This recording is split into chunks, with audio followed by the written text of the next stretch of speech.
Señor. Amén. Hay que conocer la palabra del Señor. La única visión y proyección de esta iglesia es preparar gente en la palabra, que conozcan la palabra. Amén. Así que estamos estudiando, revisando la carta a los Efesios y todavía estamos en el capítulo 1 porque hay mucho que decir de él. Hay mucho que aprender. Así que abra su Biblia en el capítulo 1 de Efesios, por favor, para... He llamado al tema de este domingo, Dios hace todo por mí. Dígale al que está a su lado, Dios hace todo por ti. Dios hace todo por ti. Es bien importante entender esto. Perdonen, mi garganta está un poco complicada. Dios hace todo por mí. Uno de los problemas que tenemos con la salvación, en la interpretación del mensaje de salvación, es que hay gente que enseña que de alguna u otra manera, de alguna forma u otra, cada creyente debe intentar ayudar a Dios a salvarle. Hay iglesias donde te enseñan que Dios te salva a través de Cristo, pero que después de la salvación en Cristo, tú tienes que mantenerte salvo. Tú tienes que hacerle empeño a mantenerte salvo. Y entonces empiezan a crear y a inventar un montón de cosas que terminan convertidas en una pesada religión. ¿Qué cosas tienes que hacer y qué cosas no tienes que hacer para mantenerte salvo? Inclusive, la semana pasada veíamos que en algunos lugares te enseñan que tú puedes ser salvo por fe, pero si al llegar al trono de gloria tus ropas espirituales tuvieran una mancha o una arruga, tú no te salvas. Como si el vestido blanco nuestro en la presencia de Dios dependiera de nosotros. Hermano, hay una cosa que es importante entender. La vida de un creyente es tan oscilante como la vida de un no creyente. La vida de un salvo es tan oscilante como la vida de un no salvo. Nosotros, los cristianos, a pesar de nuestra fe en Cristo, también tenemos altas y bajas. También tenemos momentos de mucha euforia, de mucha alegría, de mucho gozo, de mucho porvenir, de mucha bonanza. Y también tenemos momentos depresivos, de tristeza, de dolor, de angustia, de enfermedad, de pobreza. Al igual que los no creyentes, nosotros somos oscilantes. Algún día estamos con toda la pasión y llegamos temprano al culto y alabamos a Dios con todo nuestro corazón. Y hay días que venimos al culto arrastrando las patas, de malas ganas, preocupados, cansados, agobiados. No estamos exentos de tener una vida variante en cuanto a nuestro estado de ánimo. Y muchas veces nuestra fe se afecta. Yo no sé si a usted le pasa, solo me pasa a mí, pero muchas veces yo he perdido la fe, yo he perdido el norte, yo he perdido mi pasión. Hermano, a veces tanto el agobio, es tanta la preocupación, es tanta la necesidad, que he llegado a pensar que Dios ha dejado de estar conmigo. Yo sé que Dios nunca ha dejado de creer en Dios, yo sé que es un Dios real, pero a veces le he preguntado, ¿dónde estás en este momento? ¿Que no ves lo que me está pasando? ¿Que no ves lo que estoy viviendo? ¿Que no te das cuenta por el problema en el que estoy metido? Y a veces he doblado mis rodillas y he sentido que mi oración ni siquiera llega al techo de mi casa. Me siento solo. Si mi salvación depende de que mi fe sea constante, si mi salvación depende de que mi estado de ánimo frente a Dios sea parejito, si mi salvación depende de que mi vida nunca tenga caídas, entonces estoy absolutamente perdido.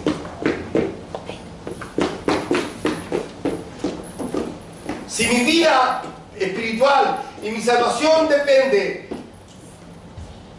de que no hayan variantes en mi carrera, entonces el Dios que estoy predicando no me sirve. Porque no siempre puedo amar a Dios con la misma pasión, porque no siempre puedo orar a Dios con la misma fuerza, porque no siempre estoy creyendo con la misma profundidad, porque a veces también las preocupaciones me ganan, porque también a veces he doblado mis rodillas frente a Dios con mis necesidades y mi mente se ha llenado de preguntas y me ha costado orar. Porque a veces el cansancio es tan grande en mi vida que leer su palabra se me hace pesado. Y entonces, si mi vida, mi salvación depende de que mi vida espiritual se mantenga en un constante crecimiento y desarrollo, no voy a poder ser salvo.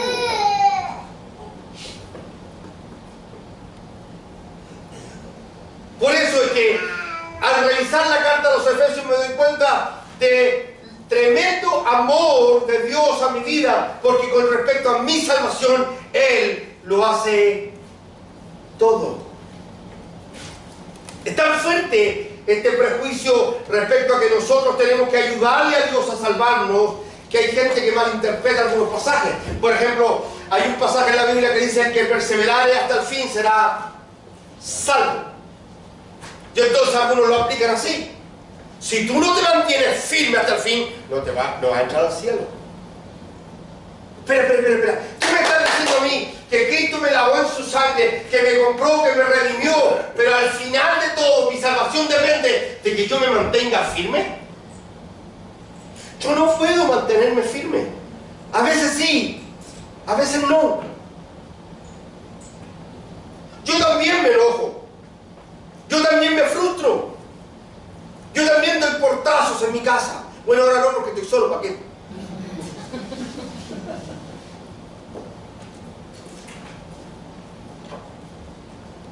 No. La verdad que el pasaje que dice que el que se mantuviera firme hasta el final será salvo, se refiere a que una señal de que eres salvo es que te mantendrás firme hasta el final. Mantenerse firme es la consecuencia de ser salvo y no la condición para ser salvo. ¿Alguien me entiende acá? Si me está entendiendo, dígame. Necesito saber que me está entendiendo. Si tú revisas en la carta de los Efesios en el primer capítulo, vamos a ver de un principio a Pablo explicando que todo lo que tiene que ver con nuestra salvación es un acto soberano de Dios sobre nuestra vida en el que nosotros no participamos. Comienza el versículo 3 dando un grito de alabanza. Bendito el Dios Padre de nuestro Señor Jesucristo, que nos bendijo tiempo pasado. Bendito el Dios Padre de nuestro Señor Jesucristo, que nos bendijo. No nos ganamos la bendición. Él nos bendijo. ¿Cuándo? En una eternidad pasada, hace millones de años atrás, antes que existiera el mundo, antes que existieran los planetas, antes que existiera la estrella, Dios ya te había bendecido. Amén. Amén. No con casa, no con carro, sino con su salvación. Es un acto de Dios sobre nuestras vidas. Y luego dice que nos ha escogido. Verso 4. En Él, antes de la creación del mundo, para que seamos santos sin mancha delante de Él, en amor. Y luego el verso 5 dice, nos predestinó. Nos predestinó. Fíjate, hasta el momento, todo lo que tiene que ver con tu salvación lo está haciendo Dios y solo Dios. Te bendijo antes de la fundación del mundo, te escogió cuando Él lo terminó, te predestinó. ¿Qué significa predestinación? Bueno, es tan simple como algo que está determinado de antemano. Predestinación es algo que está determinado de antemano, algo que se determina con antelación.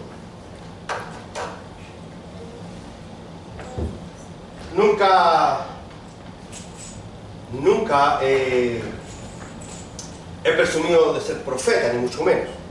Apenas soy un pastor de barrio. Pero yo me acuerdo que, no sé si a otros le habrá pasado esto, pero cuando mi esposa y yo nos conocimos, cuando ella me vio, bueno, quedó encandilada en realidad.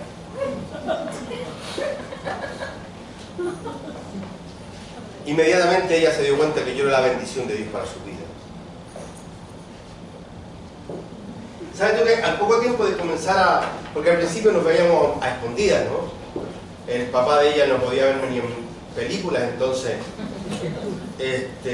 nos veíamos a escondidas. Y tú sabes que desde que empezamos a vernos, ella siempre dijo, tú y yo nos vamos a casar. Y yo detrás de mi espalda cruzada yo decía, sí, mi amor, sí. Pero después de un tiempo como que me empezó a convencer. Y después de cuando ya nuestra relación se hizo más oficial, los papás ya lo permitieron, ella hablaba de nuestro primer hijo con nombre y todo. Ella decía, nuestro primer hijo va a ser varón y se va a llamar Esteban. Y yo le digo, no quiero nada de hijos todavía. Y a veces ella se recuerda y se ríe.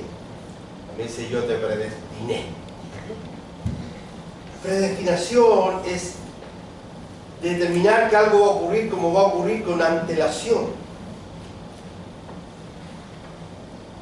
Si estamos aquí, y lo hemos dicho y lo voy a repetir mientras pueda respirar, si estamos aquí no es porque nosotros decidimos, es porque fuimos predestinados desde antes de la fundación del mundo para ser hijos de Dios.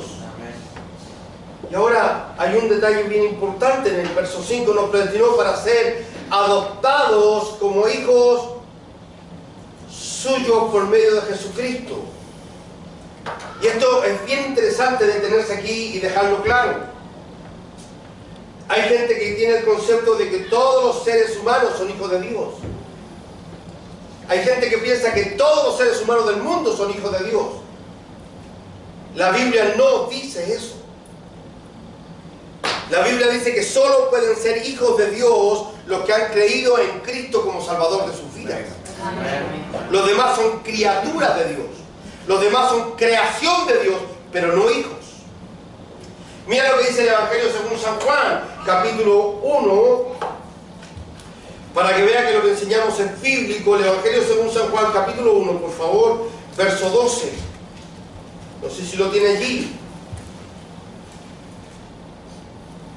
Mas a cuantos lo recibieron, a los que creen en su nombre, les dio derecho de ser hijos de Dios.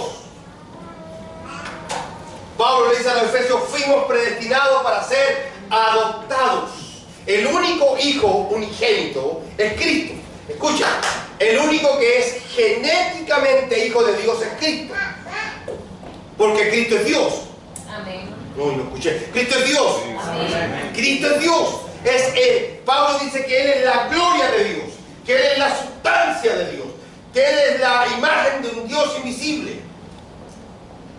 Cristo es el único que genéticamente, por naturaleza, es Dios, porque es hijo de Dios. Nosotros fuimos adoptados como hijos. Hubo un proceso legal en el que Dios nos adopta en Cristo. Ahora, ningún niño huérfano puede hacer un trámite legal para ser adoptado. Yo no he sabido todavía de un niño de 3 o 4 años que vaya a donde un abogado y le diga yo quiero que esa familia me adopte. Pero sí los padres pueden hacer un trámite legal para adoptar un hijo.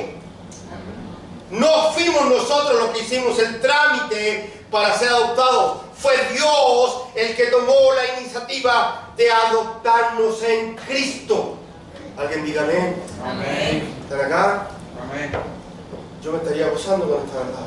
No merecía. Yo no lo conocía. Yo no lo buscaba. A mí no me interesaba Dios. No me interesaba ni el Evangelio ni su palabra. Pero Él me había predestinado para adoptarme como hijo suyo. Lo que recalca una tremenda verdad. En mi salvación, Dios lo ha hecho todo. Amén. Dios lo ha hecho todo